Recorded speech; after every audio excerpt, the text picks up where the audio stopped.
कार्रवाई करके जितना दंड हो सके उसको दिया जाए, क्योंकि इनकी लड़ाई में आम जनता पिस रही है। मैं प्रतिनिधिमंडल बनकर उसके पास जाऊंगा और सारी बातों को अवगत भी कराऊंगा। धनबाद के बाघमारा के मधुबन थाना क्षेत्र अंतर्गत पुलिस की कार्रवाई से नाराज आशा कोठी खटाल वासियों ने आज अखिल भारत वर्षीय यादव महासभा के बैनर तले रणधीर वर्मा चौक पर विरोध प्रदर्शन किया। साथ ही रणधीर वर्मा चौक से सिटी सेंटर तक आक्रोश मार्च निकाला। पुलिस प्रशासन पर एकतरफा कार्रवाई का आरोप लगाते हुए प्रदर्शनकारियों ने कहा कि प्रशासन आशा कोठी के निर्दोष लोगों पर अत्याचार करना बंद करे, अन्यथा वे धनबाद जिला का चक्का जाम करेंगे। यादव महासभा के अशोक यादव ने कहा कि मधुबन की घटना मामले में प्रशासन एकतरफा कार्रवाई कर रही है, निर्दोषों पर अत्याचार किया जा रहा है।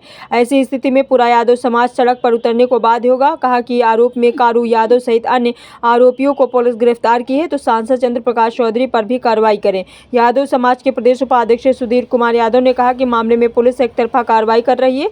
पुलिस आकाश कोठी के लोगों को परेशान कर रही है, जिससे महिला बच्चे सभी को परेशानी हो रही है, जिससे कई लोग घर छोड़कर दूसरी जगह रह रहे हैं। यादव समाज हमेशा से लड़ाकू समाज है और लड़ते आया, और हम लोगों को इससे कोई आपत्ति नहीं चाहिए। जो दोषी है उस पर कार्रवाई प्रशासन करे, लेकिन जो निर्दोष लोग वहाँ रह रहे हैं, जिसका इस लड़ाई से कोई मतलब नहीं है, उसको प्रशासन के द्वारा तंग किया जा रहा है, ये बहुत ही गलत है। और रही बात, कल जैसा कि अखबार के माध्यम से हम लोग पढ़े हैं कि जिसको मुख्य आरोपी बना गया था कारू यादव का, उनकी गिरफ्तारी हो चुकी है। लेकिन एक और अपराधी जो गिरिडीह का सांसद, जिनके कारण ये षड्यंत्र रचा गया, उनकी गिरफ्तारी अभी तक नहीं हुई है। तो प्रशासन से हमारी मांग है कि एक तरफा कार्रवाई ना करे, कार्रवाई करे जो इस लड़ाई में सम्मिलित है उनको उचित कार्रवाई करके जितना दंड हो सके उसको दिया जाए, क्योंकि इनकी लड़ाई में आम जनता पिस रही है। आम जनता यहाँ की आवाम पिस रही है। आज आशा कोठी खटाल में जाके स्थिति आप देखिए, बच्चे महिलाएं डरे समय घर में रह नहीं रही हैं। प्रशासन के द्वारा जैसा कि वहाँ पर बताया गया कि जो बीमार है, जो कि बीमारी से ग्रस्त है, उनको भी टॉर्चर किया जा रहा है। ये कहीं न कहीं बहुत बड़ा अत्याचार है, और इस अत्याचार के खिलाफ ही आज यादव समाज सड़क पर उतरी है। धनबाद प्रशासन से ये मांग करते हैं कि आप एक तरफा कार्रवाई नहीं करें। जो दोषी है, चाहे वो कितने बड़े पद पर है, आप उस पर निःशब्द होकर कार्रवाई करें। हमारी समाज आपके साथ में है, लेकिन अगर एक तरफा कार्रवाई होती है तो हमारी समाज चुप नहीं बैठेगी। सड़क से सदन तक हम लोग आंदोलन करेंगे, इसके लिए हम लोग पीछे नहीं हटेंगे। लेकिन हमारी पूरी समाज की यही मांग है कि प्रशासन से मैं मांग करता हूँ कि प्रशासन, आप जो सच्चाई है, सच्चाई को देखते हुए अपने SIT टीम गठित की है। जो दोषी पाया जाता है उस पर अविलंब कार्रवाई करें और उसको जेल तक पहुंचाने का। कारू यादव एक मुख्य अभियुक्त रूप में माना जाता है, क्या उसका विरोध करती है यादव समाज? देखिए, मुख्य आरोपी यहाँ तो माना जाता है, बात आपका सही है। यादव समाज उसका विरोध एकदम करती है। जो भी दोषी हो, चाहे वो कोई भी समाज से हो, दोषी होता है। आज धनबाद में क्राइम कैम नहीं है, इससे बड़ा एक से एक दोषी पड़ा हुआ है। तो यादव समाज जो दोषी है, चाहे वो यादव समाज से हो या अदर समाज से हो, दोषी होता है।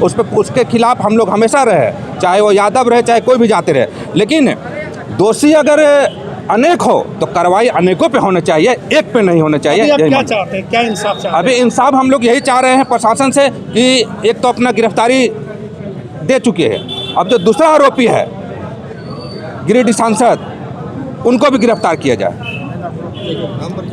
मेरा नाम आज का जो कार्यक्रम है वो मुख्य रूप से आशा कोठी खटाल और फुलवा शरीफ जो खटाल है बाघमारा प्रखंड में, उसी पे जो कानूनी कार्रवाई हो रहा है उसके विरोध में किया जा रहा है कि कानूनी कार्रवाई एक तरफा नहीं होना चाहिए। कानूनी कार्रवाई जैसा संविधान और कानून अधिकार देता है कि अगर छोटा हो या गरीब हो या अमीर हो, कानून सबके लिए बराबर है। कारू यादव अभियुक्त है, पुलिस उन्हें गिरफ्तार कर चुकी है, जेल भेजेगी, जेल भेजे, समाज उससे कोई आपत्ति नहीं करता। अब चूँकि लेकिन उसमें एक माननीय सांसद जी पर भी FIR हुआ है, और निश्चित रूप से वो भी जांच का विषय है, उनका भी जांच करें, और अभियुक्त है तो उनका भी गिरफ्तारी होना चाहिए। और ये मैं बता दूं कि यह जो सरकार है, झारखंड में जो सरकार है, गरीबों की सरकार है, और निश्चित रूप से माननीय मुख्यमंत्री साहब को भी हम लोग मिलेंगे।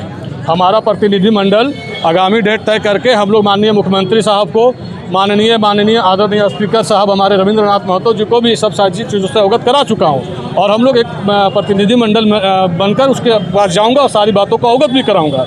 और मैं ये मांग करता हूँ जिला प्रशासन से कि वहाँ का जो महिलाएं के साथ, बच्चे के साथ जो इन्वॉल्व नहीं है, अदर खटाल अगर सटा हुआ है वो खटाल भी इन्वॉल्व नहीं है, और वहाँ अगर पुलिस जाके डंडा चला रही है, पुलिस उस पर FIR कर रही है, पुलिस उसको उठा रही है, तो ये गलत है, ये अत्याचार वो कर रही है। आज जुलूस निकालेंगे। निश्चित रूप से हम लोगों ने यहाँ से शांतिपूर्ण तरीके से जुलूस यहाँ से लेकर हम लोग सिटी सेंटर तक विरोध मार्च कर रहा हूँ। क्या कर रही हो वहाँ पे अभी तक? अब अभी पुलिस तो गिरफ्तारी पे गिरफ्तारी हो रही है, और वहाँ पे आज भी कल भी पुलिस वहाँ घुसी है, महिलाएं डरे हुए हैं। और सबसे बड़ी चीज़ है कि वहाँ जो मवेशी हैं उसको देखने वाले लोग नहीं हैं, वो मवेशी भूखे मरने की स्थिति में है। और जब जानते हैं कि यादव का मेन धंधा मेन जीने खाने का धंधा है कि अपना दूध बेचता है और अपना रोजी रोटी चलाता है, उसमें कुछ लोग हैं जो कुछ भी करते हो, लेकिन पूरा समाज तो दोषी नहीं हो सकता।